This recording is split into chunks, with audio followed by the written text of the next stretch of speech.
Hi everyone, this is Anam. Welcome to PhD jobs and admission. So आज के इस video में मैंने आपके साथ रिसर्च मेथोडोलॉजी से रिलेटेड कुछ इंपॉर्टेंट एमसीक्यूज डिस्कस करा है। Hindi as well as in English, दोनों ही लैंग्वेज में मैंने डिटेल में एमसीक्यूज डिस्कस करा है फॉर योर अपकमिंग बीबीएयू यानी Baba Saheb Bhimrao Ambedkar university for your PhD entrance examination. So मैं आपको बता दूं, आपके बीबीएयू यूनिवर्सिटी का जो पीएचडी एंट्रेंस एग्जामिनेशन आपका ये 23 टू 25 अप्रैल 2022 के बीच में कंडक्ट करवाया जाएगा, जिसमें डिफरेंट शिफ्ट्स में आपका एग्जाम कंडक्ट करवाए जाएंगे। सो नेक्स्ट स्लाइड में मैं आपको ये भी बताऊंगी कि आपके शिफ्ट्स सब्जेक्ट के हिसाब से आपके कौन कौन से शिफ्ट में आपको एग्जाम देना होगा। अब नेक्स्ट मैं आपको बता दूं कि आपके बीबीएयू यूनिवर्सिटी के पीएचडी एंट्रेंस एग्जामिनेशन का पेपर पैटर्न कुछ इस तरीके से होता है कि आपका पेपर दो पार्ट्स में डिवाइडेड होता है, पार्ट ए और पार्ट बी, और section A and section B. तो सेक्शन ए जो होता है आपका, इसमें 50% आपको क्वेश्चंस पूछे जाते हैं जो कि रिसर्च मेथोडोलॉजी से रिलेटेड होते हैं। तो याद रखिएगा, रिसर्च मेथोडोलॉजी से रिलेटेड हमने आपको कोर्स प्रोवाइड कर रखा है, जिसमें हम आपको full syllabus video lectures provide करते हैं। जो वीडियो लेक्चर्स है हमारे, आपको थ्योरी वीडियो लेक्चर्स भी मिलेंगे, प्लस एमसीक्यूज वीडियो लेक्चर्स भी हमने आपके लिए बना रखे हैं। देन फुल सिलेबस नोट्स, हम आपको नोट्स प्रोवाइड करते हैं। नोट्स में इंपॉर्टेंट पॉइंट्स को हमने हाईलाइट करा है, और नोट्स में रिसर्च मेथोडोलॉजी की जो बेसिक नॉलेज है, जो आपको इंटरव्यू प्रोसेस में आपको काम आती है, इंटरव्यू के लिए आपको बेसिक नॉलेज होनी चाहिए रिसर्च मेथोडोलॉजी की, सो वो आपको नोट्स के थ्रू हमारे मिल जाएंगे। Then 10 full syllabus mock test हमने 10 मॉक टेस्ट तैयार कर रखा है आपके लिए, जो कि रिसर्च मेथोडोलॉजी के रिलेटेड है, और रिसर्च मेथोडोलॉजी के हर एक मॉक टेस्ट में 40 to 50 क्वेश्चंस हमने कवर कर रखे हैं। उसी तरीके से 1000 प्लस प्रैक्टिस एमसीक्यूज पीडीएफ आपका रिवीजन का काम करेंगे। सो इस तरीके से हमने आपके लिए रिसर्च मेथोडोलॉजी का कंटेंट प्रोवाइड कर रखे हैं। आपको हमने कंटेंट डिजाइन करा है, जो कि हमारे एक्सपीरियंस के बेसिस पर हमने ये डिजाइन करा है। अब 2 to 3 यूनिवर्सिटीज का पीएचडी एंट्रेंस एग्जामिनेशन हुआ था, जिसमें स्टूडेंट्स का हमें फीडबैक आया है कि हमारे इसी कंटेंट से उनको डायरेक्टली 30 to 40 क्वेश्चन पूछे गए थे। और याद रखिएगा, आपको एग्जाम को पास करने के लिए मिनिमम 50% मार्क्स स्कोर करना होता है, यानी मिनिमम आपको एग्जाम में 50 क्वेश्चंस करेक्ट मार्क कर आना है। तो अगर आप हमारे रिसर्च मेथोडोलॉजी का कंटेंट भी फॉलो करते हो, तो मैं आपको गारंटी देती हूँ आपका बीबीए यूनिवर्सिटी में पीएचडी प्रोग्राम में इजीली सिलेक्शन होगा। सो दैट्स इट। और हमारे कंटेंट को परचेस करने के लिए स्क्रीन पर जो आपको नंबर नजर आ रहा है, इस पर आपको हमें व्हाट्सएप के थ्रू कॉन्टैक्ट करना है। नॉर्मल कॉल इस नंबर पर नहीं लगेगा, और आप हमारे ऐप के थ्रू भी स्टडी मटेरियल को एक्सेस कर सकते हो। सो ऐप को एक्सेस करने के लिंक मैंने आपके साथ डिस्क्रिप्शन बॉक्स में प्रोवाइड कर रखे हैं, वहां से हमारे ऐप को एक्सेस कर सकते हो। So that's it, and let's begin with the video. So यहाँ पर वीडियो स्टार्ट करने से पहले मैं आपको जल्दी से ये नोटिस बता दूं, जो कि आपके बीबीएयू यूनिवर्सिटी की तरफ से रिलीज हुई थी, जिसमें इन्होंने आपके जो पीएचडी एंट्रेंस एग्जामिनेशन है उसका शेड्यूल बता रखा है। सो याद रखिएगा, आपका जो पीएचडी एंट्रेंस एग्जामिनेशन होगा, बीबीएयू यूनिवर्सिटी का आपका जो पीएचडी एंट्रेंस एग्जामिनेशन होगा, ये आपका 23 टू 25 अप्रैल के बीच में होगा। और यहाँ पर इन्होंने शेड्यूल बता रखा है आपको कि 23, 24 और 25 अप्रैल के दिन आपके दो शिफ्ट्स में एग्जाम कंडक्ट करवाए जाएंगे। आपको प्रॉपर आपके सब्जेक्ट्स देख लेने हैं कि आप किस सब्जेक्ट में आप पीएचडी कर रहे हो, और आपका प्रॉपर शिफ्ट देखना है, और उस डेट पर आपको एग्जाम देना है। अब नेक्स्ट, बहुत स्टूडेंट्स के मुझे क्वेरीज आते हैं, आप अगेन मैं बोल रही हूँ अच्छी तरीके से आप वीडियो देख लीजिएगा, कि स्टूडेंट्स का हमें ये क्वेश्चन पूछा गया था बहुत बारी कि सेंटर्स कहाँ पर हो गए इस यूनिवर्सिटी के। सो यहाँ पर नोटिस में उन्होंने लिखा है क्लियरली कि आपके जो सेंटर्स होंगे पीएचडी एंट्रेंस एग्जामिनेशन के, ये सिर्फ और सिर्फ बीबीएयू यूनिवर्सिटी में ही होंगे आपके सेंटर्स, लखनऊ में ही आपके सेंटर्स होंगे पीएचडी एंट्रेंस एग्जामिनेशन के। अब नेक्स्ट इंपॉर्टेंट चीज मैं आपको बता दूं, अगर जिन कैंडिडेट्स ने यूजीसी नेट, सीएसआईआर, जेआरएफ, ये सारे एग्जाम जिन कैंडिडेट्स ने क्वालिफाइड कर रखे हैं, उनको भी इस यूनिवर्सिटी का पीएचडी एंट्रेंस एग्जामिनेशन देना होता है। ये यहाँ पर एग्जाम्प्टेड कैटेगरी में नहीं बिलोंग करते हैं। याद रखिएगा, अगर आपने यूजीसी नेट, सीएसआईआर, जेआरएफ ये सारे एग्जाम क्वालिफाइड कर रखे हैं, फिर भी आपको इस यूनिवर्सिटी का पीएचडी एंट्रेंस एग्जामिनेशन देना होता है। सो आप प्रॉपर आपका स्केड्यूल देख लीजिएगा कि शिफ्ट में आपका एग्जाम कंडक्ट करवाया जाएगा। तो ये थी नोटिस, जिसको मैंने अच्छी तरीके से आपको यहाँ पर अगेन एक्सप्लेन कर दिया है, और इस पर भी मैंने डिटेल में वीडियो बना रखा है, और उस वीडियो के लिंक मैंने आपके साथ डिस्क्रिप्शन बॉक्स में शेयर कर रखी है। आप चाहे तो वो वीडियो को रिफर कर सकते हो। अब ज्यादा टाइम वेस्ट ना करते हुए आज के इस सेशन को हम स्टार्ट करते हैं। Which of the following is not the type of non-random sampling? इस क्वेश्चन में हमें फाइंड आउट करना है कि कौन सा ऑप्शन में हमें नॉन रैंडम सैम्पलिंग का टाइप गिवन नहीं है। अब नॉन रैंडम सैम्पलिंग क्या होती है? नॉन रैंडम सैम्पलिंग वो होती है जिसमें आप रैंडमली पॉपुलेशन में से मेंबर्स को सिलेक्ट नहीं करोगे, बल्कि आप आपके कन्वीनियंस, आपके जजमेंट और आपके पर्पस के अकॉर्डिंग पॉपुलेशन में से मेंबर्स को सिलेक्ट कर लूंगे। अब convenience sampling, quota sampling, purposive sampling, ये तीनों भी आपके नॉन रैंडम सैम्पलिंग के टाइप होती है। Convenience sampling, quota sampling and purposive में आप क्या करते हैं, आपके पर्पस, आपके कन्वीनियंस, आपको लगता है कि मेरे नजदीक, मुझे दिल्ली में, आप दिल्ली में हो तो आप क्या करोगे, दिल्ली के मेंबर्स को लोगे, आप दूसरी सिटी के मेंबर्स को नहीं लोगे आपके सैंपल्स में, क्योंकि आपके लिए कन्वीनियंस है वहां के लोगों से डेटा कलेक्ट करना। सो आपके कन्वीनियंस के बेसिस पर, उसी तरीके से कोटा और पर्पसिव में भी आप सेम ही करते हैं, आपके पर्पस के अकॉर्डिंग, आपके जजमेंट के बेसिस पर से आपको लगता है कि मुझे इस पर्सन से डेटा मिल सकता है, तो आप उस तरीके से पॉपुलेशन में से मेंबर्स को सिलेक्ट करते हो, तो वो आपके नॉन रैंडम सैम्पलिंग का टाइप हो जाती है। बट आपको यहाँ पर ऑप्शन और दूसरा गिवन नहीं है, सो यहाँ पर आपको ऑप्शन ए, बी एंड सी, ये तीनों भी इनकरेक्ट हो जाएंगे। कन्वीनियंस, कोटा और पर्पसिव, ये तीनों भी आपके नॉन रैंडम सैम्पलिंग के टाइप होती है। सो दैट्स व्हाई आपका करेक्ट ऑप्शन हो जाएगा option D, none of the above. Next, all of the following are common characteristics of experimental research except. इस क्वेश्चन में हमें फाइंड आउट करना है कि कौन सा ऐसा ऑप्शन है जिसमें हमें एक्सपेरिमेंटल रिसर्च के कैरेक्टरिस्टिक्स नहीं गिवन है, एक्सेप्ट आ रहा है मतलब नहीं गिवन है। सो वन बाय वन हम ऑप्शंस देखते हैं। Option A, it relies primarily on collection of numerical data. Yes, experimental research में प्राइमरीली कौन सा न्यूमेरिकल डेटा ही हम कलेक्ट करते हैं। सो यहाँ पर आपका ऑप्शन ए करेक्ट हो जाएगा, this is the characteristics of experimental research. Then option B, it leads always to cause and effect relationship. Yes, experimental research हम इसीलिए कंडक्ट करते हैं बिकॉज हमको ये देखना होता है कि कॉज एंड इफेक्ट रिलेशनशिप क्या हो रहा है। मेनली एक्सपेरिमेंटल रिसर्च में हम हमारी हाइपोथेसिस को टेस्ट करते हैं, तो हम यही देखते हैं कि कॉज एंड इफेक्ट रिलेशनशिप कैसा हो रहा है बिटवीन द वेरिएबल। तो यहाँ पर आपका ऑप्शन बी भी करेक्ट हो जाएगा। Then option C, it is based on deductive logic. Yes, यहाँ पर आपका ऑप्शन सी भी करेक्ट है अबाउट एक्सपेरिमेंटल रिसर्च, और this is the characteristic of experimental research. Experimental research based होती है आपकी डिडक्टिव लॉजिक पे। डिडक्टिव लॉजिक का मतलब क्या होता है कि आपके पास already theory, already information available होती है, उस थियोरी पर आप हाइपोथेसिस ले डाउन करते हैं। जैसे मैंने आपसे अभी कहा कि हम जो हाइपोथेसिस ले डाउन करते हैं उसी को एक्सपेरिमेंटल रिसर्च में टेस्ट करते हैं। तो हाइपोथेसिस को एनालाइज करते हो, आप ऑब्जर्व करते हो एंड देन उसको टेस्ट करते हो और ये बताते हो वेदर इट इज ट्रू और false. So basically deductive logic का मतलब क्या होता है, आपके पास थियोरी ऑलरेडी अवेलेबल होगी, उस थियोरी पर आप हाइपोथेसिस ले डाउन करते हो, उसको ऑब्जर्व करोगे और उसको टेस्ट करोगे, प्रूव करोगे, उसको रिजल्ट दोगे आप। Then option D, it is rarely conducted in a controlled experimental setting. No, because experimental research का main aim क्या होता है, जैसे मैंने आपको कहा cause and effect relationship find out करना, मतलब independent variable का dependent variable पर क्या effect हो रहा है ये देखना experimental research का main aim होता है।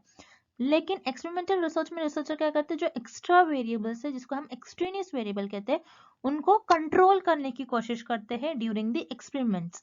सो एक्सपेरिमेंटल रिसर्च में हमेशा रिसर्चर जो एक्स्ट्रा वेरिएबल है उनको कंट्रोल करने की कोशिश करते हैं ताकि वो डिपेंडेंट वेरिएबल को अफेक्ट ना करे। सो इसमें आपको रेयरली बोला है, दैट्स व्हाई ये ऑप्शन इनकरेक्ट है, this is not a characteristic of experimental research. So यहाँ पर आपको ऑप्शन डी करेक्ट हो जाएगा, it is rarely conducted in a controlled experimental settings.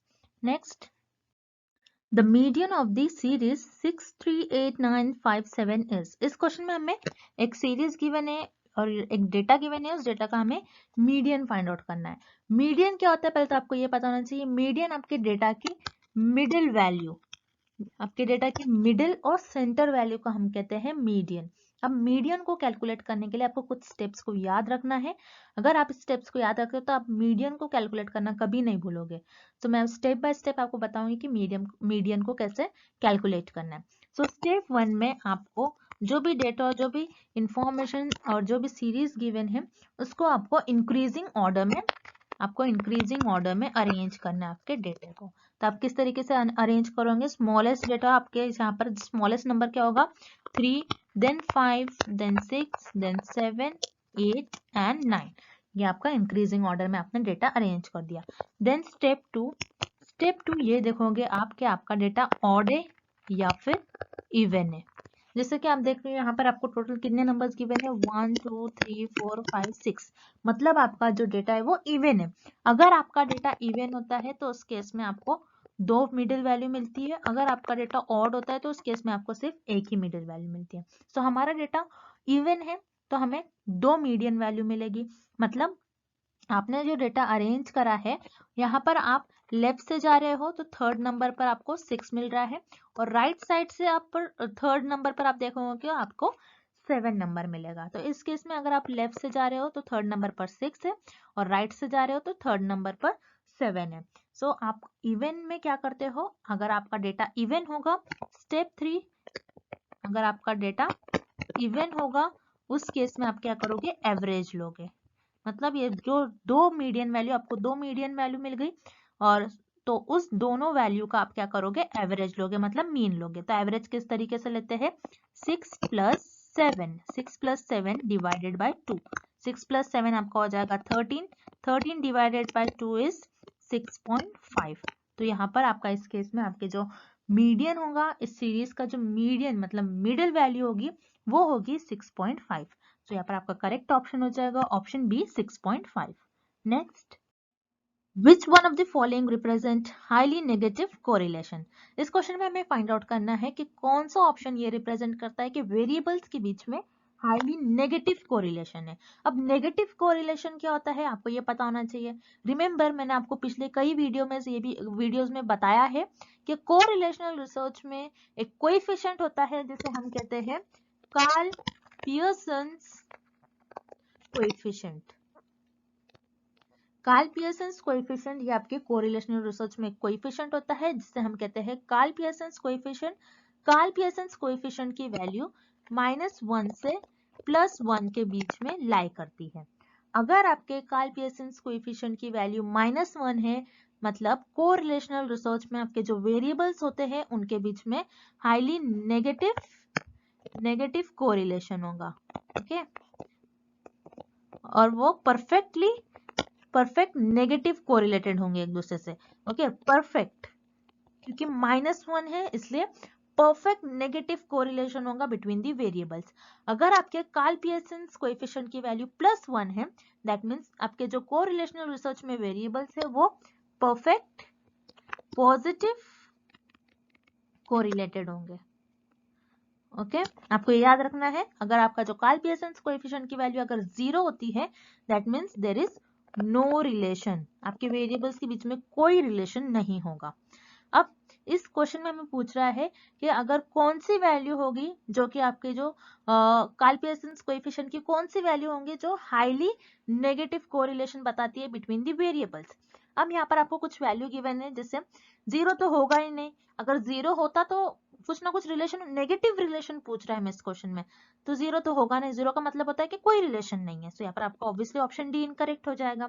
Then आपको -0.9, -0.1 एंड -0.5, तो -0.9 आपकी यहाँ पर होगी, देन -0.1 कुछ यहाँ पर लाई करेगी, और 0.5 माइनस यहाँ पर लाई करेगी। तो -1 से कौन सा पॉइंट और कौन सा नंबर नजदीक है, -0.9।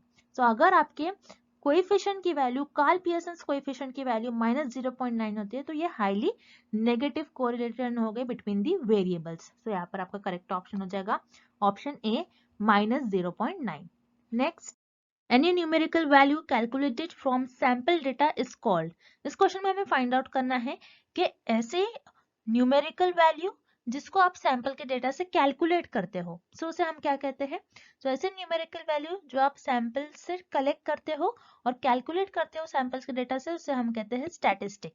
स्टैटिस्टिक क्या होती है, स्टैटिस्टिक में यूजुअली न्यूमेरिकल वैल्यू होती है जो सैंपल्स को डिस्क्राइब करते हैं। जैसे आपने सैंपल का हाइट मेजर किया, वेट मेजर किया, सो उसमें सारी न्यूमेरिकल्स वैल्यू आ रहे हैं, तो इसे हम कहते हैं स्टैटिस्टिक। सो यहाँ पर आपका ऑप्शन बी करेक्ट हो जाएगा, स्टैटिस्टिक। एरर क्या होता है, कोई मिस्टेक, आपके डेटा में कोई मिस्टेक हो उसे हम कहते हैं एरर। सो यहाँ पर कोई मिस्टेक नहीं है, सो यहाँ पर आपका ऑप्शन ए इनकरेक्ट हो जाएगा। देन ऑप्शन सी बायस, यहाँ पर बायस मतलब झुकाव, यहाँ पर कोई झुकाव की बात नहीं हो रही है, सो यहाँ पर आपका ऑप्शन सी इनकरेक्ट हो जाएगा। मीन मतलब एवरेज, यहाँ पर कोई एवरेज की वैल्यू नहीं हो रही है यहाँ पर, बल्कि न्यूमेरिकल वैल्यू ऐसी हो रही है जिसको आप सैंपल्स के डेटा को आप कैलकुलेट करते हो, सो वो होता है आपका स्टैटिस्टिक, ना कि मीन। सो यहाँ पर आपका ऑप्शन डी करेक्ट हो जाएगा, statistic. Next, which of the following is a nominal variable. इस क्वेश्चन में हमें नॉमिनल वेरिएबल के एग्जाम्पल किस ऑप्शन में गिवन है हमें वो फाइंड आउट करना है। अब आपको याद रखना है, स्केल ऑफ मेजरमेंट के 4 टाइप्स होते हैं। आपको कुछ इस शॉर्ट फॉर्म से याद रखना है, noir, N for nominal, O for ordinal, I for interval and R for ratio. So nominal scale of measurement क्या होती है, जिसमें आपका जो भी आपके पास डेटा होता है आप उसको उसके कैटेगरीज उसके फीचर के बेसिस पर डिवाइड करते हो और कैटेगराइज करते हो. देन ऑर्डिनल में सेम नॉमिनल की तरह ही आप करते हो, साथ ही साथ आपका जो डेटा होता है उसको आप एक ऑर्डर में अरेंज करते हो, आप रैंक्स देते हो. देन इंटरवल में ऑर्डिनल की आप कैरेक्टरिस्टिक्स फॉलो करते हो और इंटरवल में आपके पास जो भी नंबर होता है उसको जो भी डेटा होता है आप उसको एक इक्वल इंटरवल्स में डिवाइड कर लेते हो. और इंटरवल में आपके जीरो का कुछ ना कुछ मीनिंग नहीं होता है, बिकॉज इंटरवल में आपका जो जीरो होता है वो आर्बिट्री होता है, लेकिन रेशो में आपका जो जीरो होता है उसका कुछ ना कुछ मीनिंग होगा. उसी तरीके से इंटरवल के सारे कैरेक्टरिस्टिक्स आपको रेशो में देखने मिलेंगे. सो ये जो फोर्थ स्केल ऑफ मेजरमेंट है, this is very important. Exam में इसी स्केल पर 2 to 3 क्वेश्चंस आते ही है और मैंने अपने लेक्चर सीरीज में इसको बहुत डिटेल में पढ़ाया है.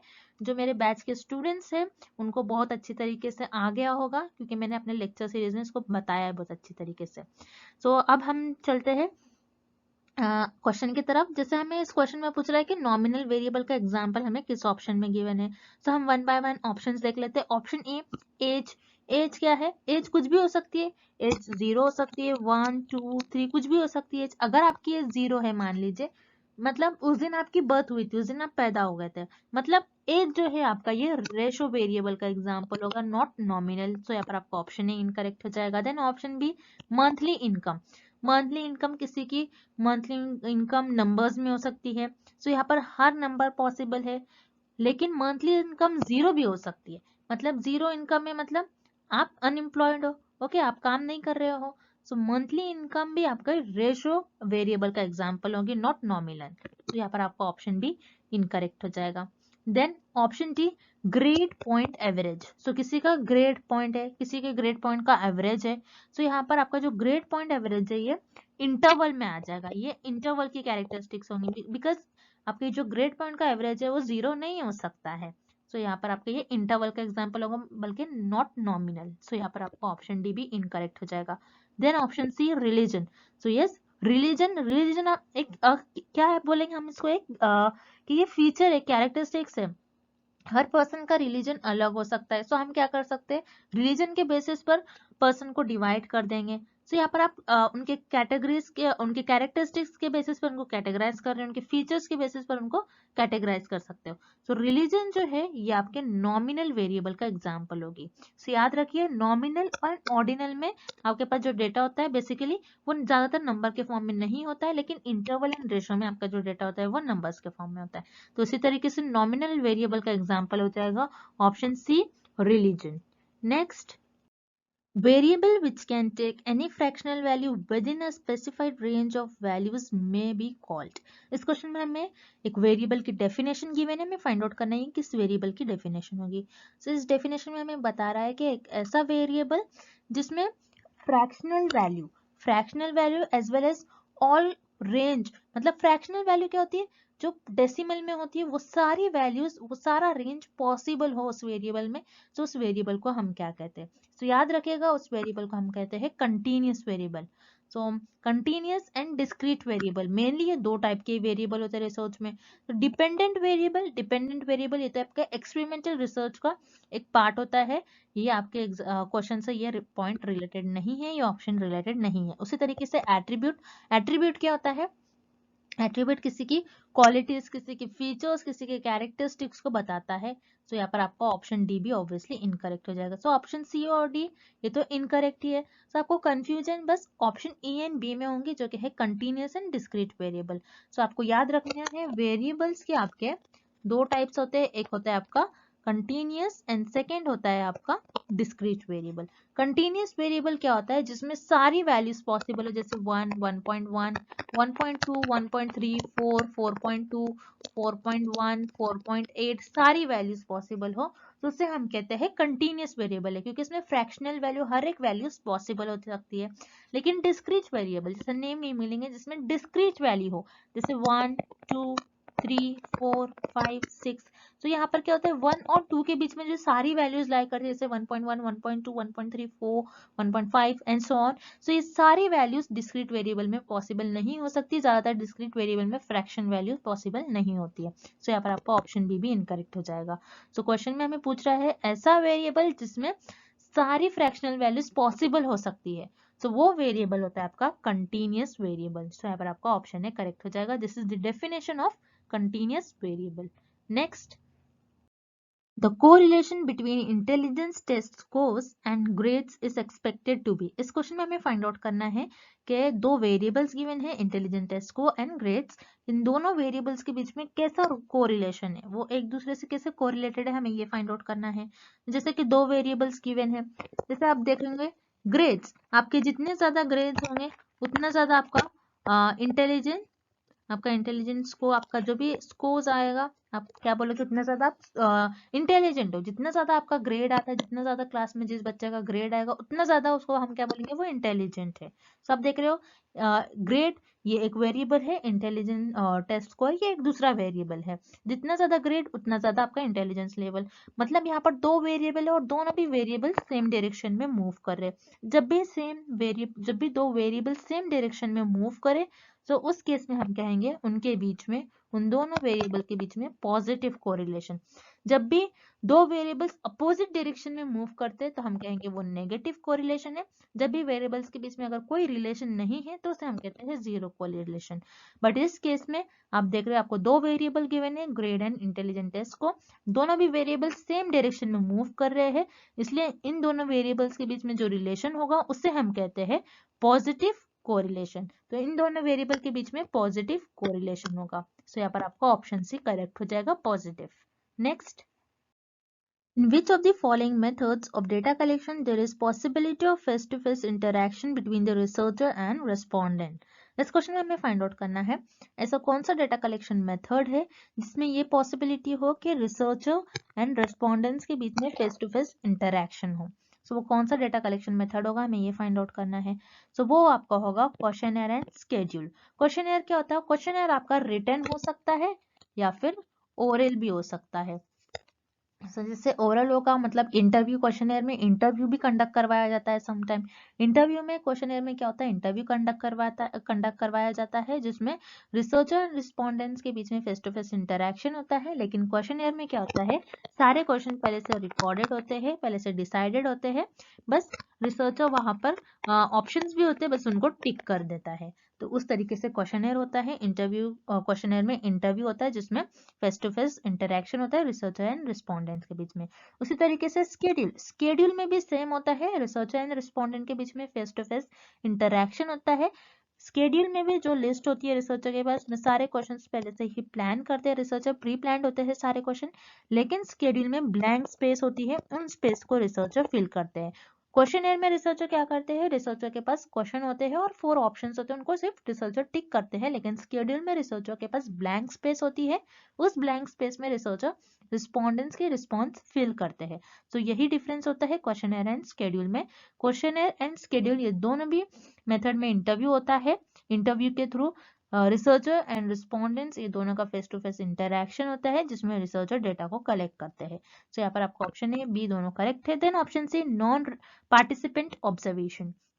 सो नॉन पार्टिसिपेंट जैसे नेम में मीनिंग है, मतलब रिसर्चर यहाँ पर पार्टिसिपेंट नहीं करते, बस दूर से चीजों को ऑब्जर्व करते हैं। तो नॉन पार्टिसिपेंट ऑब्जर्वेशन में रिसर्चर रिस्पोंडेंट्स को दूर से ऑब्जर्व करते हैं।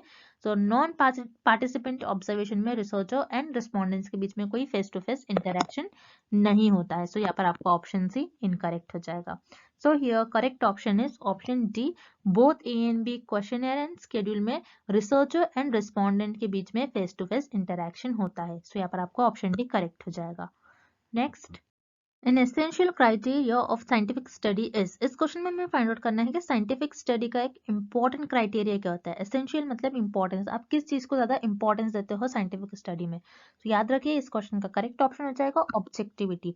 साइंटिफिक स्टडी क्या होता है पहले तो आपको ये पता होना चाहिए। साइंटिफिक स्टडी मतलब जैसे आप कोई चीजों को ऑब्जर्व करें, एनालिसिस करें, आपका ऑब्जर्वेशन आपके एनालिसिस कुछ ना कुछ लॉजिक होना चाहिए। आप किसी भी वैसे किसी और चीज को आपने ऑब्जर्व कुछ भी तरीके से आपने ऑब्जर्व कर लिया और आपको कोई रिजल्ट आ रहा है तो वो से ही स्टडी नहीं होंगी, आपको साइंटिफिक वे से उसको ऑब्जर्व के एनालिसिस में कुछ ना कुछ रीजन होना चाहिए, उसका लॉजिक होना चाहिए।